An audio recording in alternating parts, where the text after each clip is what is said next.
What's up guys, my name is Ryan and I spent the last few years exploring the wonderful country of Spain and I want to show you my favorite places, so here's my Spain top 20.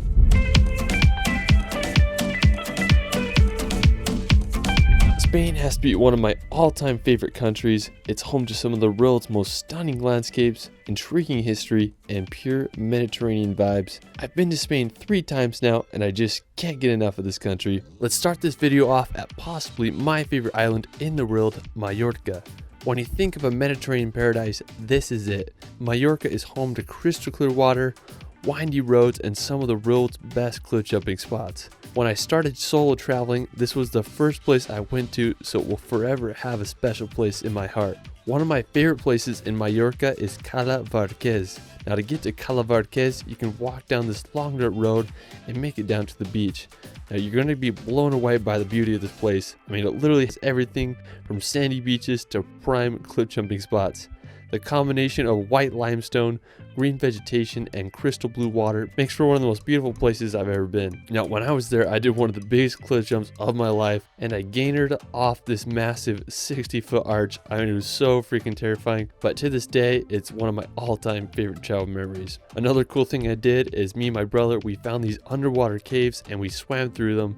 I mean, I couldn't believe how clear this water was. It's my dream playground and I can't recommend it enough. Now on the other side of Mallorca, you can visit the famous road to Sa Calobra. Now coming from the US, I'm used to wide roads and highways, so this blew my mind. Roads in Europe tend to be pretty skinny, but this was by far the most crazy road I've ever drove on. It was full of hairpin turns and loops that wind down the mountain. The surrounding area is absolutely gorgeous. I mean, just had massive mountains that lead down to the sea. I believe a lot of car commercials are filmed here, and I totally understand why. I found a really cool lookout point to get a view of the road. When I was driving down it, I was just pretty terrified. There were some spots that only had enough room for one car. Now you can take the road down to the bottom and visit Torrent de Paris. It's this awesome beach between these two cliffs. I had just a good time chilling. I was just amazed by all the sailboats that were just vibing in the bay there. When I was there, I wish I would have stayed for sunset because I hear it's just incredible on that side of the island.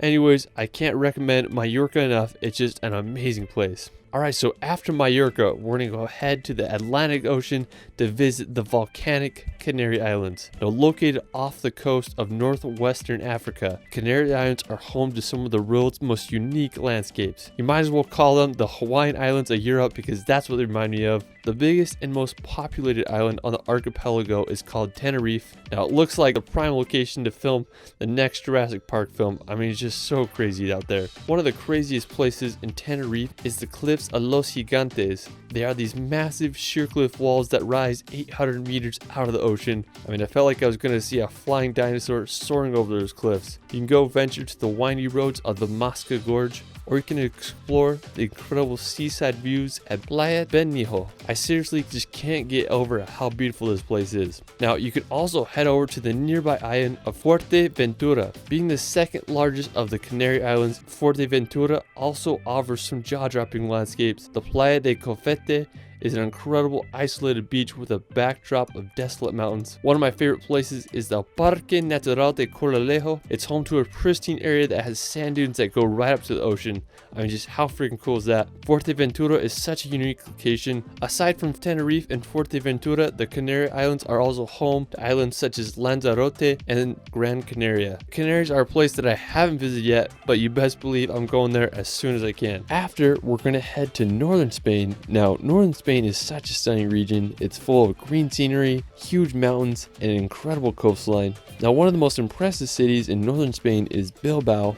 Bilbao is a beautiful port city filled with stunning architecture and history. One of the crowning features of the city is the Guggenheim Museum. It's one of the most unique buildings I've ever seen. Now, just an hour's drive from Bilbao, you can visit the islet of Gaztelugatxe. Now, the first church was built on the island all the way back in the 10th century. If you visit, you'll have to walk up a narrow path of more than 200 stairs. Now, you may recognize this island from Game of Thrones as Dragonstone. I mean, it's just such an epic location. Hope y'all can check out. After, we're going to head over to the nearby mountains of Picos de Europa. Now, located in northern Spain lies these crazy mountains that remind me a lot of the Dolomites.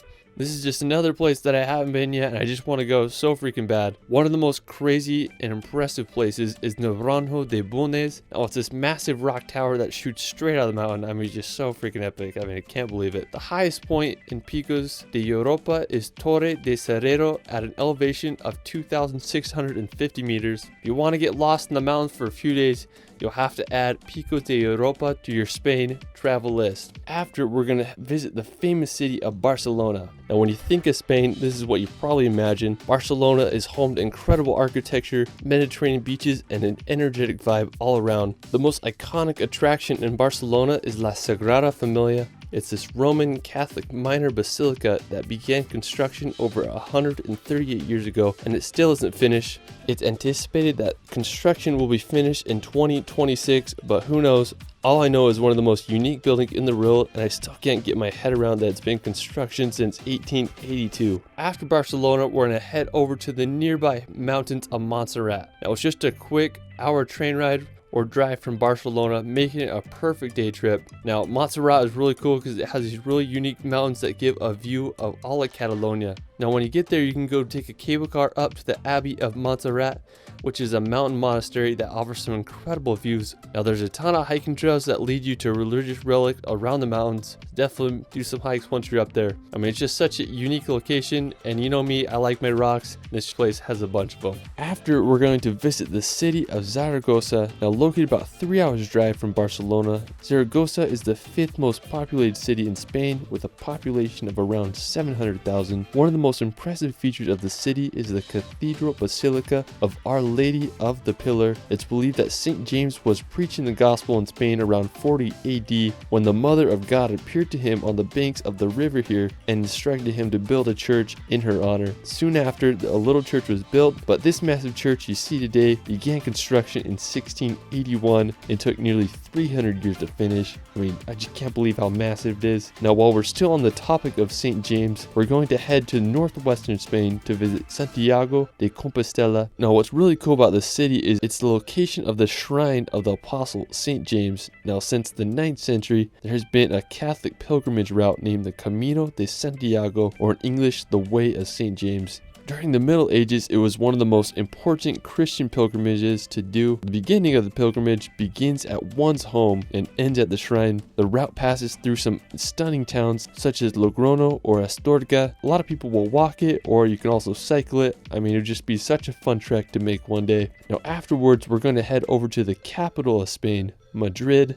Now, located in the center of the country, Madrid is a beautiful modern city. The Plaza Mayor is a great place to visit and experience the heart of Madrid. The Royal Palace is another incredible spot. It's the official residence of the Spanish royal family, and it's the biggest palace in all of Europe. I just can't believe how big it is. After Madrid, we're going to head over to visit the nearby Alcázar de Segovia. Now, located in central Spain, about an hour's drive from Madrid, I have to say this is one of Spain's most dramatic castles. It has a very distinct shape that resembles the bow of a ship. The castle was built in the 12th century as a fortress, but served as a royal palace, prison, and military academy throughout the years. Today, it's a museum and one of Spain's most unique castles. After exploring the castle, we're going to visit nearby Toledo. Located about 70 kilometers south of Madrid, Toledo is a stunning ancient city perfectly placed on a hill. It's known as the city of three cultures due to its influences from Christians, Muslims, and Jews. The history of Toledo is fascinating and complex. It was taken over by the Moors for several centuries until it was conquered in the 11th century by the Castilians. Today, the city has a population around 80,000. One of the most impressive is the Alcázar de Toledo. It was once used as a Roman palace, and then it was eventually restored in the 16th century. Another amazing city in Spain is Córdoba. It's home to more World Heritage sites than anywhere in the world, with 4. One of the coolest features of the city is the Mosque Cathedral of Córdoba. It's regarded as the most accomplished monument of Moorish architecture. It was finished in 746 AD, and it was converted to a Christian church in the 16th century. Another one of my favorite cities in Spain is Ronda. It's just a 2 hours drive from Córdoba, and it's home to one of the most scenic bridges I've ever seen, called Puente Nuevo. It was built in the 18th century to cross the El Tajo Gorge. It stands 120 meters over the canyon floor. I just can't get over the architecture of the arches. What a beautiful spot. Now from Ronda, we're going to make the 2 hours drive to Granada. Now located at the base of the Sierra Nevada mountains, Granada is an elegant Spanish city. The crowning feature of Granada is the Alhambra. It's a fortified Moorish palace that was completed in 1354. The interior of this palace is stunning. There's a reflection pool and a pillared courtyard. I mean, I totally understand why it's one of the most renowned Islamic buildings in Europe. After Granada, we're going to head over to Seville. Now, as the capital of the Andalusia region in Spain, Seville is a very historic city where flamenco dancing was born. The Cathedral of Seville will blow your mind. It's one of the largest churches in the world, and it's the world's largest Gothic church. Another impressive site in the city includes the Plaza de España. It's a beautiful place that's the perfect combination of Baroque, Renaissance, and Moorish architecture. Afterwards, we're going to visit the nearby port city of Cadiz, now located on Spain's southern coast, about an hour's drive from Seville. Cadiz is one of the oldest continuously inhabited cities in Europe, as it was founded by the Phoenicians over 3,000 years ago. And I just think it's such a beautiful city with its white buildings, as they're placed perfectly on the narrow strip of land. Now after Cadiz, we're going to head over to the energetic city of Valencia. Now being Spain's third most populous city, Valencia is full of culture and history. It's located on Spain's southeastern coast. One of the most impressive attractions in Valencia is the City of Arts and Sciences. I mean, it's one of the most unique modern architectural structures that I've ever seen. Construction began in 1996 and it was inaugurated 9 years later. It was estimated that construction cost almost $1 billion. But anyways, you can go paddleboard on the water, or you can go watch a film in the IMAX theater there. I mean, the surrounding Science Museum Park is also a beautiful place to walk around and enjoy the beauty of Valencia. Alright, so for my last location, we're going to head over to the wild island of Ibiza. Now, while Ibiza is known for crazy nightlife and party city, it also has some of the world's best beaches and cliff jumping. Me and my brother decided to go to Ibiza for Halloween, because why not? Anyways, we spent the first few days exploring the island, and honestly, I was pretty disappointed because I couldn't find any really cool cliff jump spots. But on our last day, when we had just a few hours before our plane was about to take off, and we found this secluded cove, we hiked down and made sure the water was deep enough, and we found this perfect cliff, and I threw some jumps off, and then my brother did a wild double backflip off the cliff. One of my favorite places on Ibiza is this island called Isla de Esvedra. It's this rugged, uninhabited island that shoots over 400 meters straight out of the ocean. Now there's a lot of myths and legends about Esvedra, and some claim that it's the third most magnetic place in the world. I'm not sure if that's true. I just know that it's one of the most beautiful islands I've ever seen. You can rent a boat and go cruise around the island